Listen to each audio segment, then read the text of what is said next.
Hi friends, I'm Rachel from the blog Stone Cottage Home, where we create a home from our heart with our hands. Thinking outside the box about art is fun and results in gorgeous, perfectly curated pieces that reflect your personality and style. Today, as I share with you my method for combining frames, artwork, and mats, I will assemble several pieces from my own stash. Be sure to stick around to the end of our visit, where I'll share with you my top tip for elevating your thrifted artwork to a professional level. If you're like me, you love adding personality and dimension to your walls with art. Knowing how enjoyable art is and how much a home can consume, I am always on the lookout for art when I'm at a thrift store or an antique shop. For a long time, I would pass up a piece of art if I didn't love the actual art itself or if I didn't care for the frame. It may seem intimidating at first, and you will wonder, if I buy this beautiful piece of artwork, will I really find a frame that fits? Or if I buy this specifically sized frame, will I find a piece of artwork? Then there are mats and glass to consider. While all of this may seem intimidating at first, I've discovered all this is not as intimidating as it seems. I've picked up a few things along the way, and I would like to share them with you. Tip number 1, learn to look at art as separate pieces. We naturally view art as a whole unit. The mat, the frame, and the art itself blending together as a beautiful unit. This is how the art is supposed to look when it's hanging on your wall. But when you're at the thrift store, you must learn to look at those pieces separately. Before you pass on something you're not crazy about, ask yourself if you might actually love the art if it were in a different frame. Or consider the frame by itself and you might realize it goes perfectly with your style. As you single out artwork, you will develop and hone your personal style. You will learn what pieces go best with your lighting, furniture, and the home decor you already have. The same goes for frames. Now imagine with me if the mat on this oil painting had a fresh black coat of paint and the wooden frame was rub and buffed in antique gold. How crisp, how classic. In frames, I've learned that my preferences include a simple, thinner frame in a dark wood finish or a gilded vintage frame with little ornate details. Both of these styles pair well with each other and with the artwork that I love to put in our home. You can see from these 3 shots how each room is a little bit different, but there is a continuity of all of the art pieces throughout. As you develop your eye and style in art, these moments will begin happening in your home. When you begin seeing art as separate pieces, you have fabulous discoveries like this. Imagine these framed.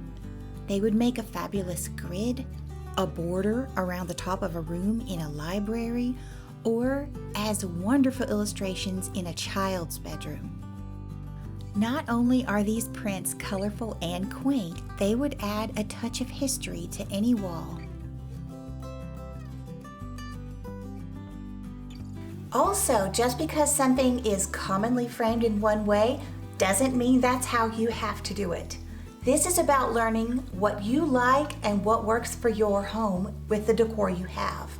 Another benefit to looking at framed art as separate pieces is that you will be able to look at pieces you already own and imagine them reframed in a way that will better reflect your style. One day, Matt surprised me with this beautiful painting. While I loved the painting, the frame was not my favorite. I felt that it was too heavy for the delicate colors in the painting, so I kept an eye out for something from the thrift store. After a while, I came across this thin gold frame with simple detailing and a linen mat for $1.25. There was a slight difference between the size of the canvas and the new frame, so I did take it to a professional framer. But knowing that this will be a part of our permanent collection, it was totally worth it. Tip number 2, develop an eye for seeing things paired differently. It'll take some getting used to, but learning to dissect frame artwork will become second nature.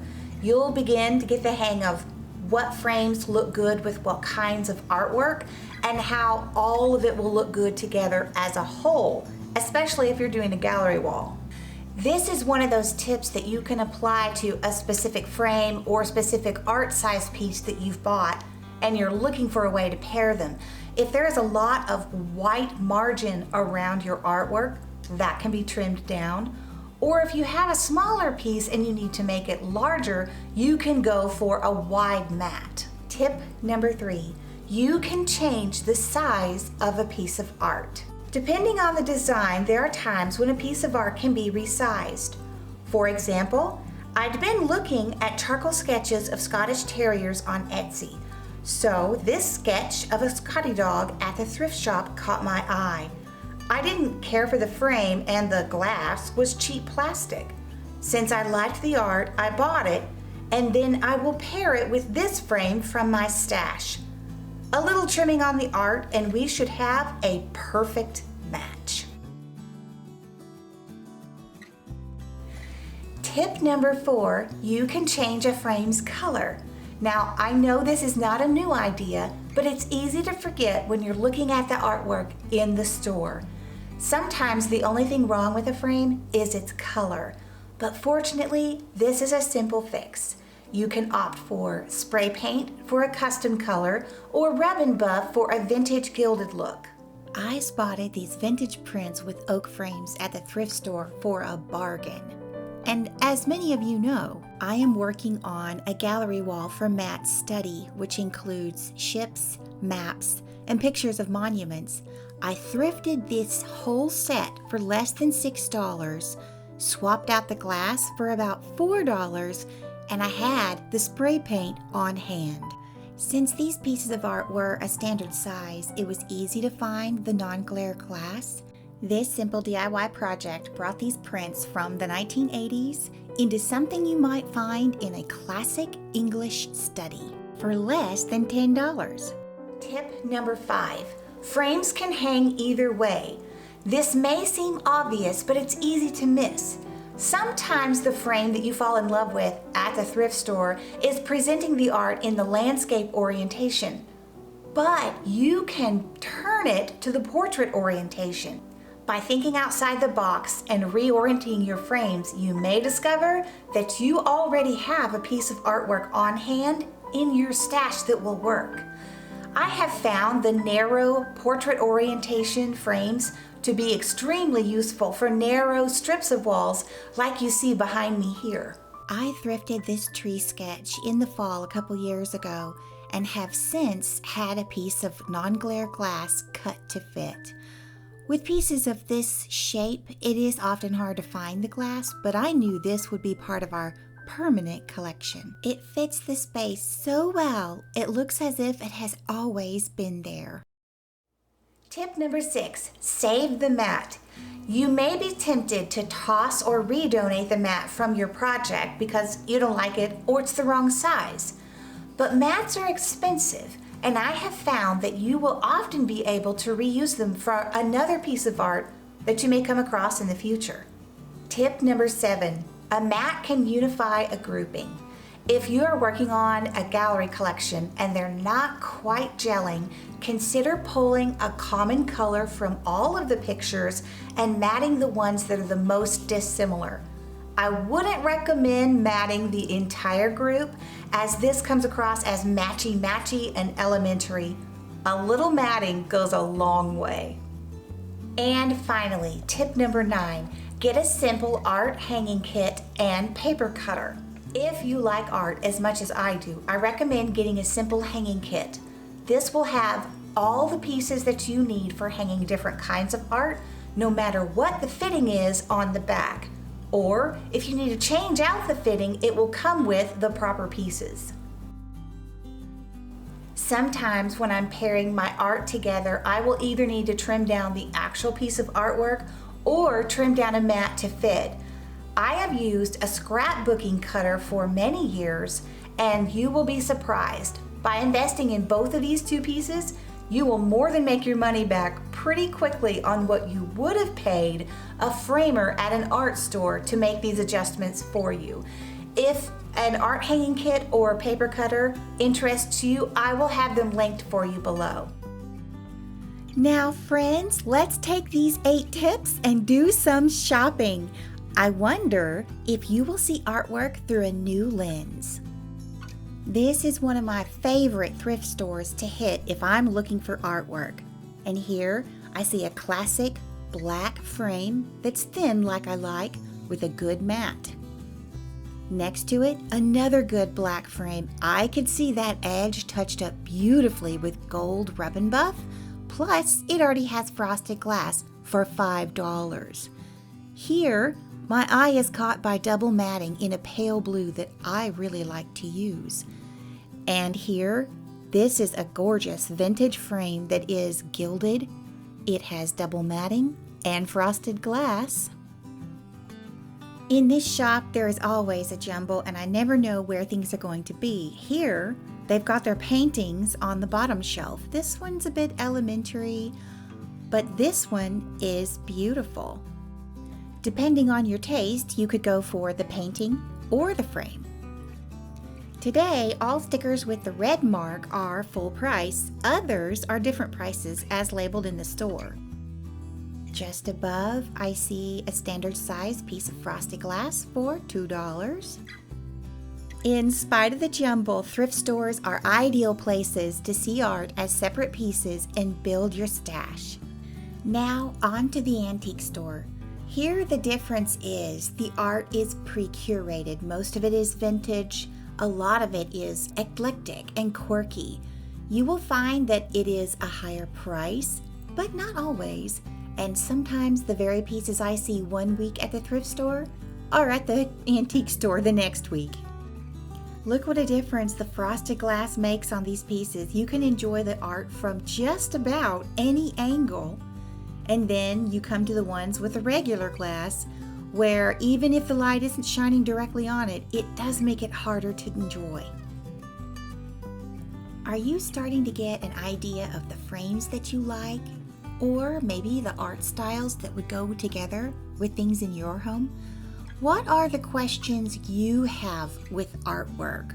What do you struggle with when trying to put together a gallery wall or simply hanging pieces of art individually in your home?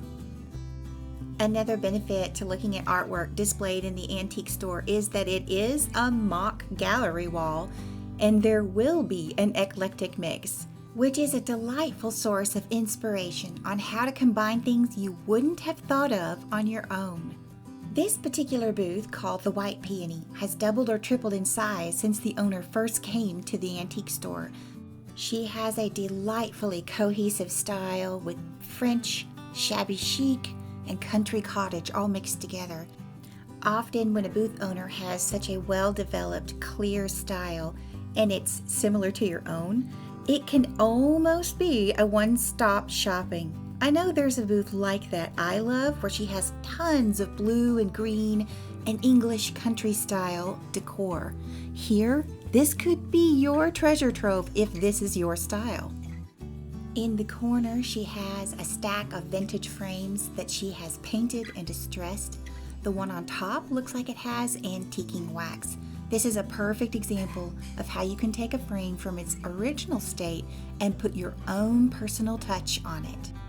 When first developing my style in art, I found visiting thrift stores and antique stores immensely valuable as lessons on what kind of art I really liked and how to combine them. If I saw a piece that I really loved, I found it useful to take a picture. Then you can virtually bring the art home and hold it up against other pieces that you have to see if it would work. Several times this has kept me from making some poor choices. I really loved the art when I was in person, but once I brought it home and I saw the colors compared to art I already had, it didn't quite fit.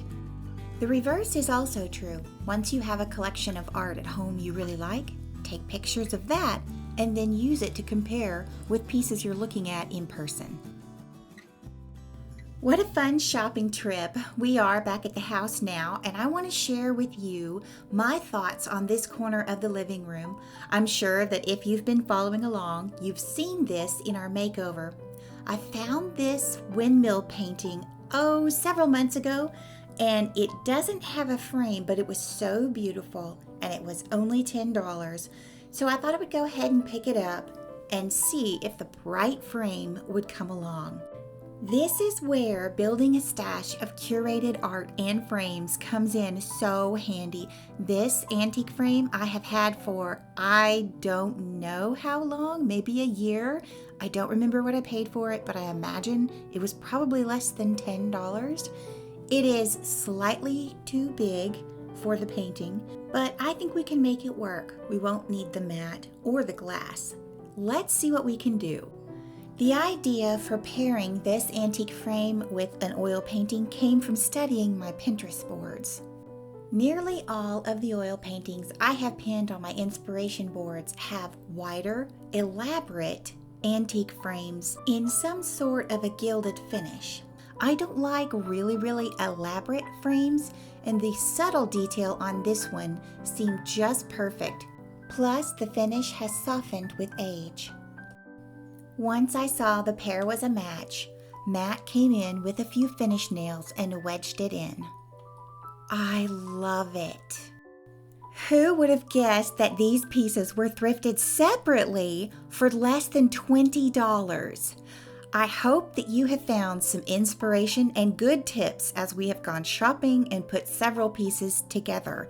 Now, let me know in the comments below, what has stood out to you as the most interesting fact that you've learned? Or what questions do you still have about combining vintage frames and artwork? Now, when I was creating my first English country-style gallery wall for our guest bedroom makeover, I went about thrift stores and antique stores collecting everything you could imagine: prints, paintings, needlework, lithographs, for about 7 or 8 months. This collection is the result of all of that curating. It did take quite a bit of time, but I was surprised once I spread everything out together how cohesive everything was. There was a pretty clear blue and green and cream color palette. Plus, the subject matter was varied but cohesive. As you are developing your eye for art, whether it's in person at the thrift store, the antique store, or online looking at Etsy or on eBay, keep these 8 tips in mind. And as you begin actually practicing and developing your style by bringing things home, mixing them in, and trying them out, I hope you fall absolutely in love with vintage artwork, just as I have, and the difference that it makes in adding that personalized touch, that curated look to your home on a budget. While this collection is curated to suit our style and our color palette, there are pieces just like this at thrift and antique stores that will be perfectly suited to your style to decorate like this in your home. As promised, here is my top tip for elevating your thrifted or secondhand artwork to a professional level. I would suggest swap out that regular glass for some lovely non-glare glass. Now, there are 2 benefits to the non-glare glass. First of all, it will diffuse the light. If you have your regular glass, you may have noticed this, especially if you're taking pictures of your artwork. Any source of light reflects off of the surface of the glass, and for the most part, you cannot even enjoy your art. The non-glare glass will diffuse the light. There will be a soft reflection to one side, but much more of the art is visible a greater percentage of the time. The second benefit is a little bit of a side note that I have noticed in my own artwork. There is often a little bit of a texture to the non-glare or frosted glass, as I call it, and it adds a depth and detail to the artwork that makes it even more beautiful. Most of the time, art comes in standard sizes, which means you can easily swap your regular glass for the non-glare glass. On occasion, you will have a piece of artwork that is not a standard size.